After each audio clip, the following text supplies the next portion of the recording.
আপনি বলেন বুখারী বর্ণনা 5371 কানা ইউতাবির রুজুল আল মুতাওয়াফা আলাইহি দাইন ফায়াসআল হাল তারাকা লিদাইনি। একজন ব্যক্তি ঋণের বোঝা মাথায় রেখে মারা গেলেন। ঋণ, টাকা ধার নিয়েছে, ঋণগ্রস্ত হয়ে পড়েছে, ঋণের বোঝা মাথায় নিয়ে মৌত হয়েছে, মৃত্যুবরণ হয়েছে। কথা কি বুঝতে পারলেন?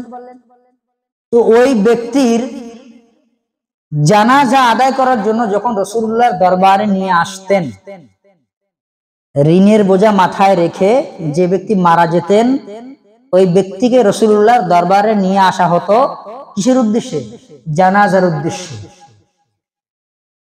তখন আল্লাহ নবী ফায়াসআল হাল তারাকা লিদাইন, তিনি জিজ্ঞেস করতেন। আগে দেখেন, আল্লাহ নবী প্রথম জিজ্ঞেস করতেন, যে ব্যক্তি মারা গেল ঋণ রেখে, ঋণের বোঝা মাথায় রেখে, ওই ব্যক্তির কোনো কি সম্পদ আছে? ওর যদি কোনো সম্পদ কি দুনিয়াতে রেখে গেছেন, যে অর্থ সম্পদ দিয়ে তার ঋণকে পরিশোধ করা যায়? তাহলে বোঝা গেল ঋণ একটা ভয়াবহ পাপ। আল্লাহ নবী অন্য কোনো জিজ্ঞেস করলেন না। জানাজা যখন আসতেন, ঋণের বোঝা, ঋণগ্রস্ত ব্যক্তির জানাজায় আল্লাহ নবী আগে জিজ্ঞেস করতেন, এই ব্যক্তির কি দুনিয়াতে কোনো অর্থ সম্পদ রেখে গেছেন, যে অর্থ সম্পদ দিয়ে তার ঋণ পরিশোধ করা যায়? এরকম কোন সম্পদ কি তার দুনিয়াতে আছে? এটা আল্লাহ নবী প্রথম বক্তব্যে, ভাষণে তিনি জিজ্ঞেস করতেন। উপস্থিত যারা থাকতেন তারা যদি বলতেন ফাদলান হুদ্দিস আন্নাহু তারাকা ওয়াফাআন সাল্লা, যে হ্যাঁ ইয়া রাসূলুল্লাহ, যিনি মারা গেছেন, ঋণের বোঝা মাথায় রেখে যিনি মারা গেলেন, তার দুনিয়াতে অর্থ সম্পদ আছে। এ কথা যদি তারা সাক্ষ্য দিতেন, উপস্থিত সাহাবায়ে কেরাম রাদিয়াল্লাহু তাআলা আলাইহিম আজমাইন, তারা যখন সাক্ষ্য দিতেন, তো আল্লাহ নবী ওই ব্যক্তির জানাজা আদায় করতেন। ঋণগ্রস্ত ব্যক্তির জানাজা আদায় করতেন। কখন? আগে জেনে নিতেন যে ঋণ পরিশোধ করার অর্থ দুনিয়াতে আছে না নাই। যদি সাক্ষ্য দিত হ্যাঁ আছে, তাহলে আল্লাহ নবী জানাজা আদায় করতেন। ওয়া ইল্লা, আর যদি বলতো যে না, ঋণের বোঝা মাথায় নিয়ে দুনিয়া থেকে চলে গেছে, দুনিয়াতে এমন কোন সম্পদ তার নাই যে ঋণ পরিশোধ করা যায়, এরকম লোক আছে না? 1 লাখ, 2 লাখ, 50,000, 60,000, 5 লাখ টাকা ঋণের বোঝা মাথায় নিয়ে দুনিয়া থেকে চলে গেছে, এখন আর দেওয়ার কোনো খোঁজ খবর নাই। অনেকে তো জীবিত অবস্থায় ঋণের টাকা দেয় না, এই কাজ করবেন না, ঋণ পরিশোধ করবেন। ওয়া ইল্লা, আর যদি এমনটা না হয়, ক্বালা লিল মুসলিমিনা সাল্লু আলা সাহিবিকুম, রাওয়াহুল বুখারী। আল্লাহ নবী বলতেন, তোমরা তোমাদের সাথীর জানাজা সালাত আদায় করো, আমি মুহাম্মদ এই ব্যক্তির জানাজা আদায় করব না। ঋণগ্রস্ত ব্যক্তির জানাজা আল্লাহ নবী আদায়, বলুন সবাই আমার সাথে, ঋণগ্রস্ত ব্যক্তির জানাজা আল্লাহ নবী আদায় করেন নাই। মর্মে তিনি বলতেন, তোমরা তোমাদের লিসাহিবিকুম, তোমরা তোমাদের সাথীদের জানাজা আদায় করো।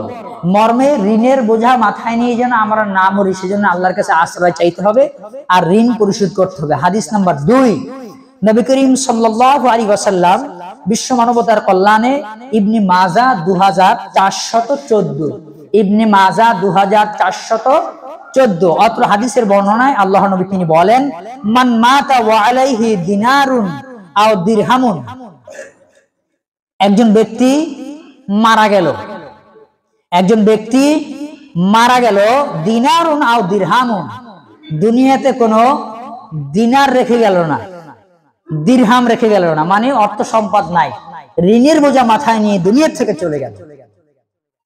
মান মাতা দিনারুন আও দিরহামুন, যে ব্যক্তি মারা গেল, দুনিয়াতে তার কোনো দিরহামও নাই, দিনারও নাই। দিনার আর দিরহাম তৎকালীন সময় চলছে, এখনো চলছে, আমাদের এখানে নাই। তাই ওই সময়ের সাহাবারা বুঝতেন, তাই এই বাক্য ব্যবহার করেছেন। কথা কি বুঝতে পারলেন? আমাদের দেশে হলো কি রুপি, এখানকার কি বলুন, রুপি, টাকা, অর্থ, যে যাই বলুন না কেন, ওর যদি কোনো সম্পদ দুনিয়াতে রেখে যায়নি, ঋণের বোঝা মাথায় রেখে দুনিয়া থেকে চলে গেলেন। 2, তিনি বলছেন কদামান হাসাবা, কদামান হাসাবা, কিয়ামতের দিন ওই ব্যক্তির আমলনামা থেকে পরিশোধ করে দেওয়া হবে। অর্থাৎ ঋণের বোঝা যে মাথায় রেখে আপনি আমি মারা গেলাম, কিয়ামতের দিন আপনার আর আমার আমলনামা থেকে যেই ভালো ভালো যে নেক আমল রয়েছে এই নেক আমলগুলো ওই পাওনাদারকে দিয়ে দেওয়া হবে। কথা কি বুঝতে পারলেন? ঋণ একটা মারাত্মক খারাপ ভয়াবহ পাপ। দেখা যায় আপনি জান্নাতি, কিন্তু কিয়ামতের দিন আপনি ওই ঋণের কারণে আপনার ওই সবগুলো নেক আমলগুলো ওই ঋণকারী ব্যক্তি মানে যিনি পাবেন প্রাপ্য পাওনাদার ওনাকে আপনার আমলনামা থেকে দিয়ে দেওয়ার কারণে আপনি জাহান্নামী হয়ে গেলেন, কারণ আপনার পাল্লা হালকা হয়ে গেল। কথা কি বুঝতে পারলেন? বিষয়টা এমন। আল্লাহ নবী বলছেন কদা দিয়ে দেওয়া হবে মিন হাসানা, তার উত্তম ভালো ভালো আমলগুলো দিয়ে দেওয়া হবে। সাবধান থাকবেন। এই জন্য আমরা কষ্ট করে আমলে সলেহ করে মৃত্যুবরণ করলাম আর ঋণের বোঝা মাথায় রেখে চলে গেলাম, কিয়ামতের দিন কিন্তু এই ভালো আমলগুলো ওই যিনি আমার কাছে টাকা পাবেন তাকে কিন্তু আল্লাহ দিয়ে দিবেন। এই কাজ আমরা না করি। 3 নম্বর শাস্তি হলো আল্লাহ নবী তিনি বলছেন, অত এই হাদিসে বর্ণনায় তিনি বলছেন লাইসা সাম্মা দিনারুন ওয়ালা দিরহামুন, জেনে রাখো কিয়ামতের দিন দিনার চলে না, দিরহাম চলবে না।